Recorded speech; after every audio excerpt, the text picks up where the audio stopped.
Speaking of the sustainability team, would you raise your hand if you're a member? Okay, right now, every single hand it should be in the air. This is the first test question.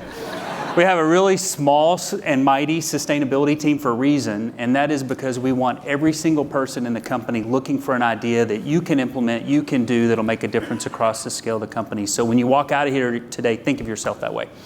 I get to have a conversation today, which I'm looking forward to, and I'll introduce a few people to get started. First, I'll start with the chairman and CEO of Kellogg's. Please welcome John Bryant up here today. John. Thanks, man. Just sit anywhere. Dave MacLennan from Cargill. Dave is the chairman and CEO of Cargill. Please welcome Dave. Thanks. Thanks, Doug. Thanks, man. And we have the vice chairman and chief scientific officer for PepsiCo. How cool does that sound? Mehmood Khan. Dr. Khan, thank you for joining us today. Pleasure to have you. Greg, we don't have a chief scientific officer yet, do we? Are you it? Maybe. I'm going to ask all of you to answer this first question, then after that we'll just wing it, okay? It would be, tell us a little bit about how you've woven sustainability into your business, and maybe give us one example, your favorite example of stories like the ones that we've been sharing today from your company. And John, we'll just start with you and come this way. Sure. Well, when we do our strategy house as a company, we have two sides of the house. One side is, as you expect, winning breakfast, snacks, etc. And the other side is who we are. And a core pillar of who we are is our sustainability practices. And so it is an integral element of the total company strategy. And then we try to bring that to life inside the company by telling various stories about the things that our employees do. Now, not every employee has the opportunity to do this, but we sent some of our cashew team to Bolivia to work with quinoa farmers and improve the sustainability of those farmers. But also what they did is they left behind solar panels to give access to electricity for those farmers. That enabled them both in their individual farming practices, but also gave their kids the opportunity to study at night. So these practices don't just change how people farm, it changes their lives. Yeah, that's great. It reminds me of the system-wide solution, thinking about the whole picture, not just one piece. Dave. I would say, Doug, that I did not imagine, I've been CEO for about 2 years. I had no idea at the time when I came in how much sustainability would be part of my job and of our story. And I think from everything from recruiting, I think a generation of millennials, they expect a company like everyone represented here to be focusing on sustainability, to be doing good things for the planet, but it's an inextricable part of our business model. Everything from being a signatory to the soy moratorium. We won't buy soybeans in Brazil from anybody who's deforested within a certain period of time. And one of the stories that's similar to John's is we are in the cocoa and chocolate business. And we have something in West Africa, Ghana, and Ivory Coast where most of the world's cocoa is sourced called the Cargill Cocoa Promise. And we will certify co-ops who raise their cocoa sustainably and also safely, meaning we don't want them using machetes to crack open the pods, but how they use fertilizer and water, and we will pay them a premium if they raise their cocoa in a sustainable way. So since then, we've paid about 7 million euros in premium for sustainably raised cocoa. And I was at a village recently where one of our co-ops raises the cocoa, and I saw a nurse's office, a school, and a bank that they had built with the premium from raising sustainable cocoa. So we all know when you travel the impact that you all have on people's lives, but to see that firsthand, that if you can, it's not incompatible with a successful business model, but it changes the trajectory of those that need it the most. Very cool story. Thank you. The Cocoa Promise. Cargill, it's kind of fun to say. It's got a little alliteration in there, yeah, it's catchy. Don't use a machete. We use sticks. It's a rule for all of us.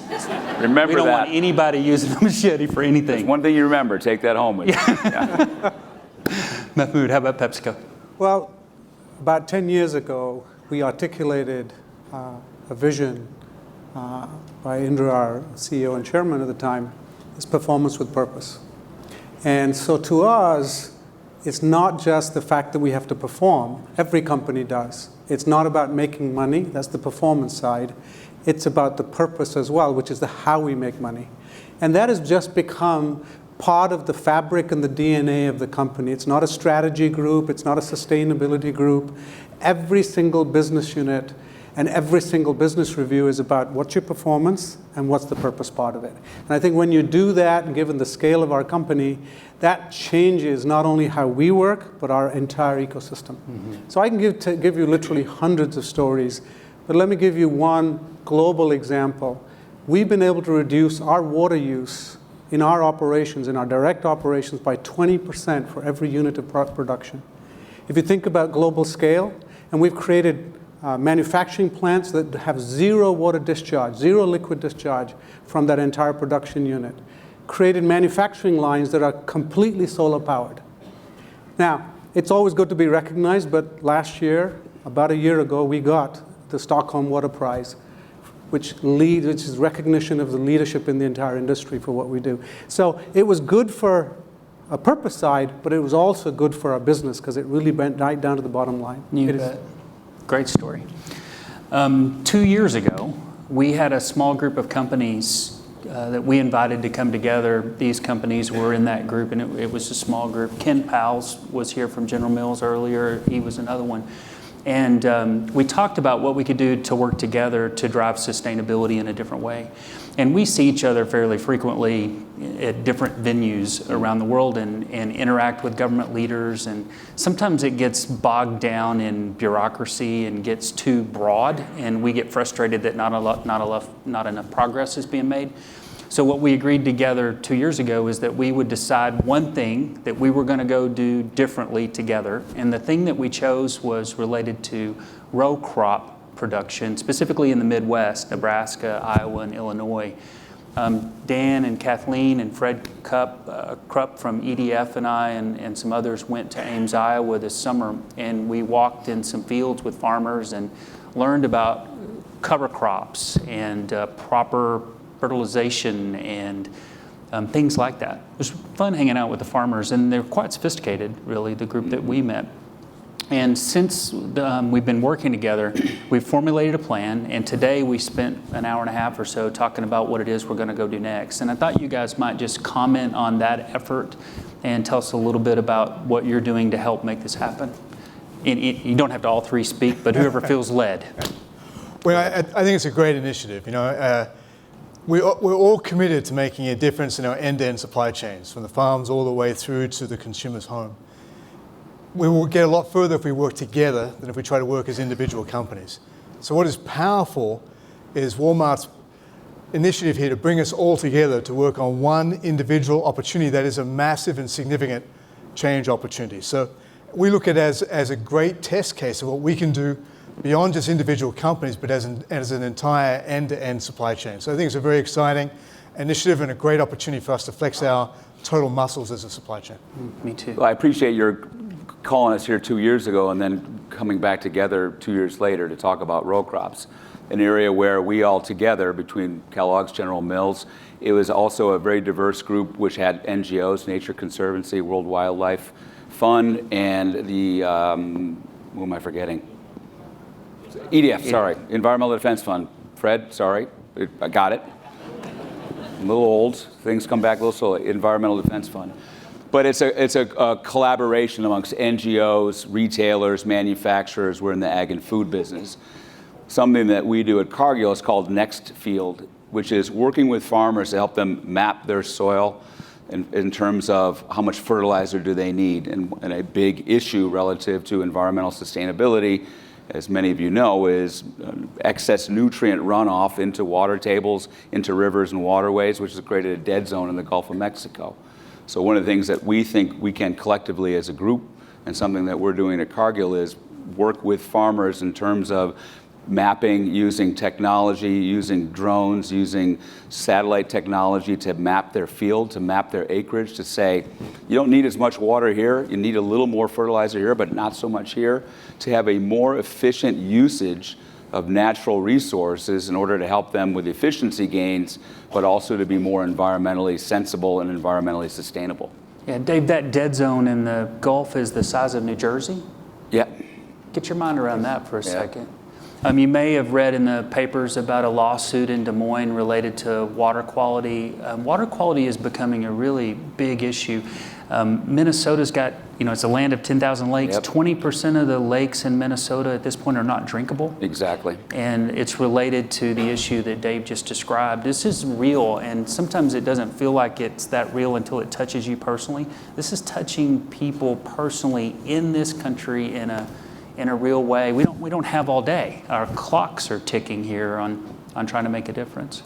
Well, let me build on that. Look, many of us in this room are not just thinking about today, but we're parents and grandparents. And there's 7.5 billion people on the planet today. By 2050, well in the lifetime of our children, there'll be 9 to 9.5 billion, 2 billion more people to feed. If we continue doing what we're doing today, we actually do not have a sustainable planet for our children. Now, while what we're talking about here is not going to change the planet, in my mind, as a scientist, this is a pilot of what is possible. And if we can be successful showing that all the different players can collaborate, work together, get over the barriers, and bring scale together, it's going to teach not only us, but it teaches the world of what we can do and how we can lead. We are living in a climate of finding differences. Actually, this is an opportunity to show you we're all in it together. And what more timely, given some of the conversations we're hearing, we're not opposed to each other. We've got to do this together for everybody's good. And in my mind, most of all, for our children's good. Mm-hmm. They're going to inherit this.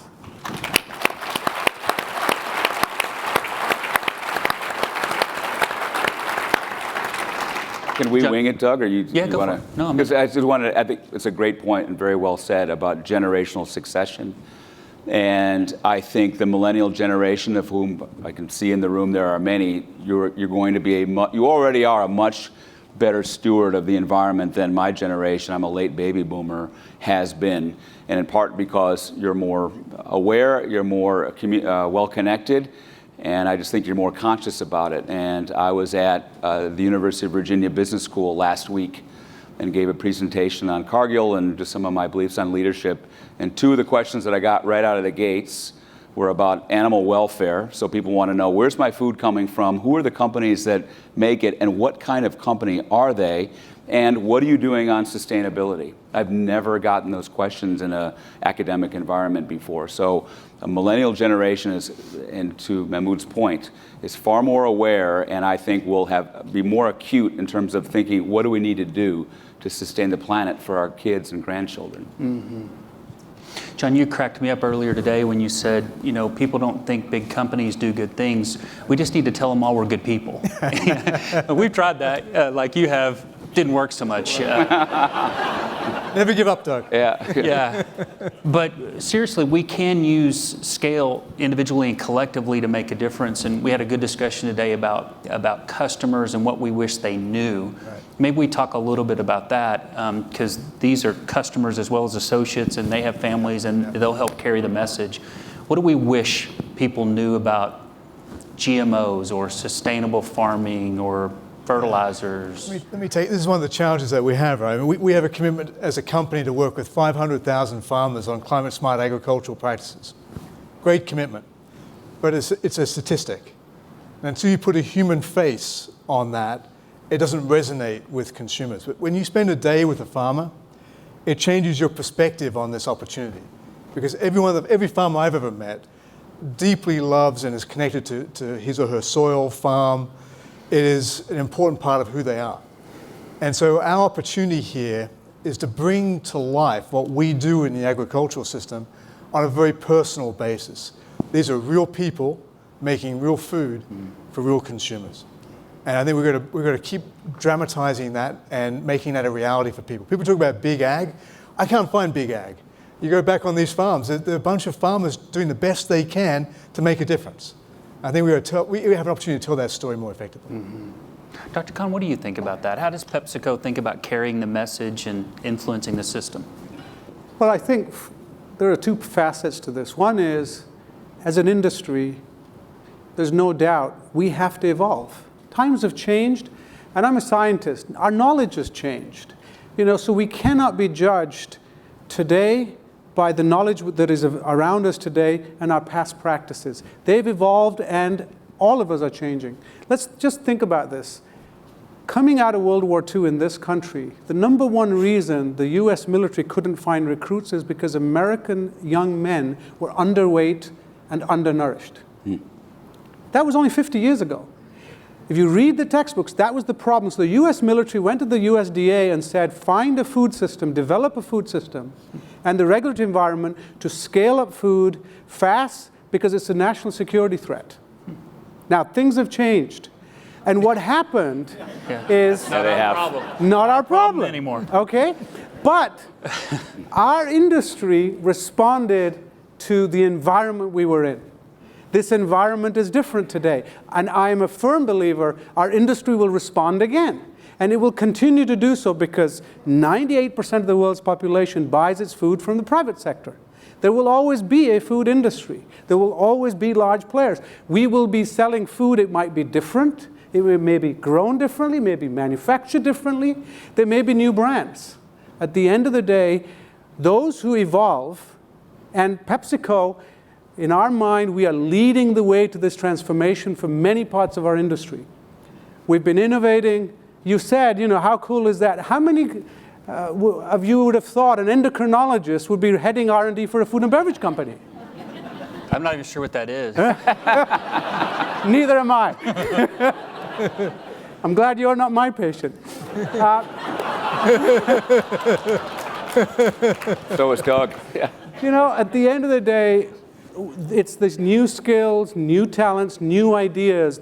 Look at the people you've recruited and some of the people who are speaking today. They're new to this industry. They're bringing new ideas, new thoughts. And that's what's exciting because our industry will respond, is responding, and we will continue to grow and serve our customers.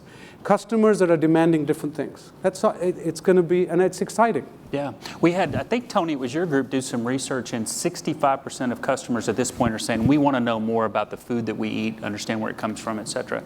I imagine if you asked every customer, 100% of them would say that's true. I don't know why the survey missed 35% of them, but I want to know what I'm eating and where it came from and, want to be closer to source if possible.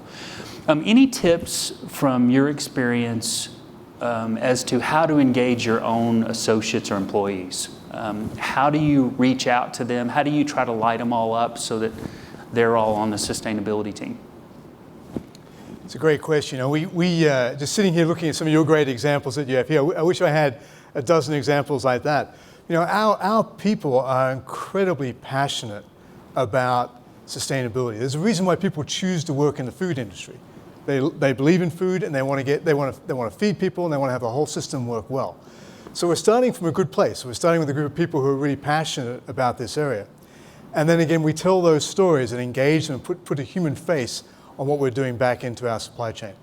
And I was in San Jose last week out in California. We have a waffle facility out there. And they wanted to pioneer new technology, so they have a new fuel cell technology out there to power that plant. And so we gave them the opportunity to go do that and know of making that a reality.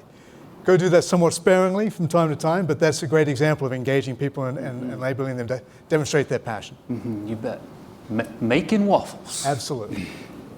I think it's, as I alluded to a few minutes ago, I just think it's expected from a younger generation that's what they're looking more and more in a company. They're looking to a socially responsible entity, organization that's doing good things on the planet.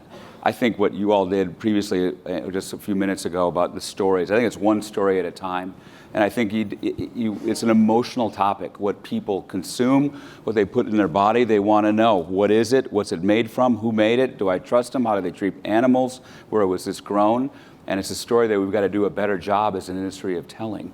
But I think through the stories, and I think through I'll call it a generational expectation from a new generation, that's what they're looking for in a company. And whether it's recruiting at the University of Virginia or in interviews, those are the questions that I'm getting. What are you doing on sustainability? How do you treat the planet? How do you treat animals? It's become more and more part of the culture, but this storytelling is a fantastic way to knit together a company and knit together a culture. Mm-hmm. Let me just build on that and give an example. It's not what we say, but our associates see what we're doing. Yeah. And it's the doing that excites them, that engages them.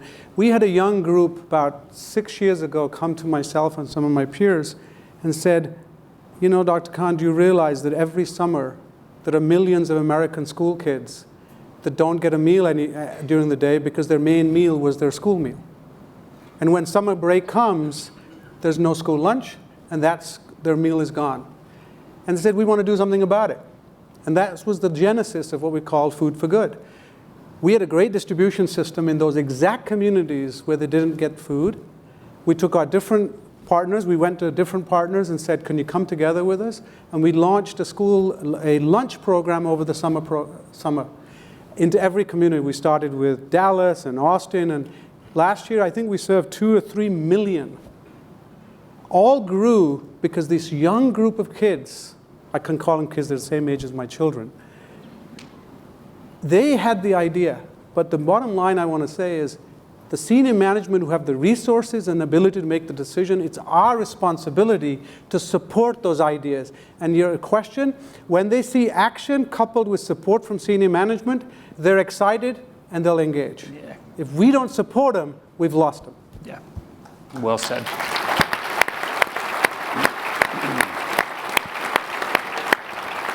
I think we'll end on that note.